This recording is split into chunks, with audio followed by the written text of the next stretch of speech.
राहुल गांधी के किसी भी वक्तव्य पर कांग्रेस के लोग भी सिर्फ उपहास ही उड़ाते हैं। राहुल गांधी जी को गांव गरीब किसान के बारे में न तो कोई अनुभव है न ही कोई दर्द है। अपने राजनीतिक वर्चस्व को बनाने की असफल कोशिश में दिन प्रतिदिन झूठ बोलने के वो आदी हो गए। भारतीय जनता पार्टी, भारत सरकार और प्रधानमंत्री नरेंद्र मोदी जी लगातार किसानों के हित में गत 7 वर्षों से काम कर रहे हैं, जिसका फ़ायदा देश भर में किसानों को मिल रहा है। कांग्रेस में राहुल गांधी को ये सोचना चाहिए कि जब आपने अपने घोषणा पत्र में इन्हीं कानूनों को लाने के बारे में कहा था, तो आप उस समय झूठ बोल रहे थे या आप आज झूठ बोल रहे हो?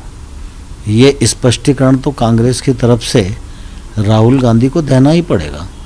या तो कांग्रेस पहले झूठ बोल रही थी या कांग्रेस आज झूठ बोल रही है। मैं आपके माध्यम से राहुल गांधी को कहना चाहता हूँ, वो किसानों को गुमराह करने की और देश में अराजकता का वातावरण बनाने की कोशिश न करें। उनकी इन्हीं आदतों और ऐसी ही हल्की समझ की वजह से वो कांग्रेस में भी सर्वमान्य नेता नहीं रहे, और कांग्रेस का जो हश्र आज देश भर में हो रहा है उसके लिए राहुल गांधी का ही कृत्य तो जिम्मेवार है। भारत सरकार किसानों को समृद्ध बनाने की दृष्टि से लगातार योजनाओं के माध्यम से प्रयत्न कर रही है। विगत दिनों में पीएम किसान सम्मान निधि के माध्यम से 11 करोड़ 8 लाख किसानों को प्रधानमंत्री सम्मान निधि के अंतर्गत 1,37,000 करोड़ रुपया उनके खाते में जमा किया गया है। 2014 से और आज अगर आप तुलना करोगे तो एमएसपी की दर भी बढ़ी है और एमएसपी पर खरीद भी बढ़ी है। सबसे पहले तो मोदी सरकार राहुल गांधी जी से इतनी डरती क्यों है, इतनी भयभीत क्यों है? काश वो किसान की पीड़ा और सिसक को भी इसका 5% भी समझ सकते, जितना वो समय जाया करते हैं राहुल गांधी जी और कांग्रेस पर हमला करने में, तो शायद किसानों की समस्याओं का हल निकल जाता। और ज्ञान कौन दे रहा है? मैं तोमर साहब का सम्मान करता हूं, पर तोमर साहब ने तो अपने चुनावी एफिडेविट में बताया है कि उन्होंने तो कभी खेती की जमीन ही नहीं है उनके पास, उन्होंने तो खुद खेती नहीं की।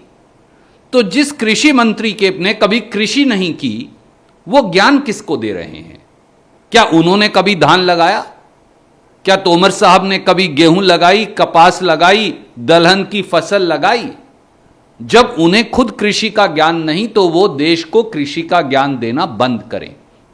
और तीसरी और महत्वपूर्ण बात, राहुल गांधी जी ट्रैक्टर लेकर इसलिए गए कि ट्रैक्टर किसान का सिंबल है, उसका वाहन है। गूंगी, बहरी और अंधी सरकार की आंख पर से कपड़ा हटाने और कान से सुई हटाने, कान से रुई हटाने का और कोई रास्ता बचा नहीं। तो ऐसे में राहुल गांधी जी ने पूरी संसद को झकझोर कर रख दिया, और इसीलिए मोदी सरकार इतनी तिलमिलाई है। तिलमिलाइए मत, किसान की बात मानिए, काले कानून खत्म करिए, तभी इस समस्या का हल होगा।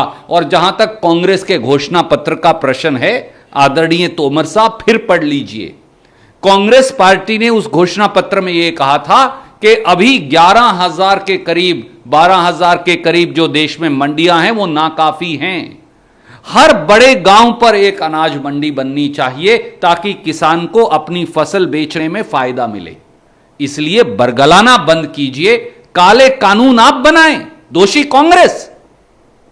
किसान की 1,000 किसानों की कुर्बानी के जिम्मेवार आप, और आप संसद को कहते हैं पता ही नहीं कोई किसान मरा है या नहीं मरा।